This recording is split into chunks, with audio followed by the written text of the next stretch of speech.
Welcome to the Tech Egg. Don't get scrambled. Enjoy the video.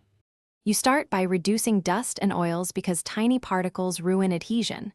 Power off the phone and remove the case so edges are exposed. This prevents shifting later. Use a microfiber cloth and a dust removal sticker to lift visible particles. Do this now, not later. Next, peel the screen protector backing just enough to expose the alignment edge. That gives you control. Once done, position the protector by lining up camera and speaker cutouts, so the first contact is precise and centered. You now make the controlled placement that determines the final result.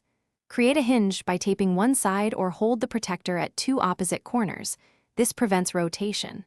Slowly lower the free edge while keeping alignment with cutouts because rapid drops trap bubbles.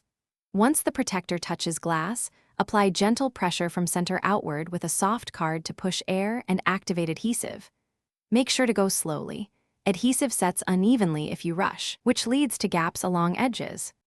You finish by sealing edges and addressing any small flaws.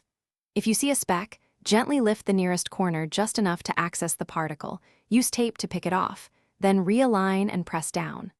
Press firmly around the perimeter to ensure edge adhesion and leave the phone flat for 10 to 15 minutes so the adhesive bonds evenly. If bubbles persist, push them toward the nearest edge with a soft card. If a bubble won't budge, lift and reapply that section carefully. Thanks for watching. Consider subscribing if I helped unscramble your problems.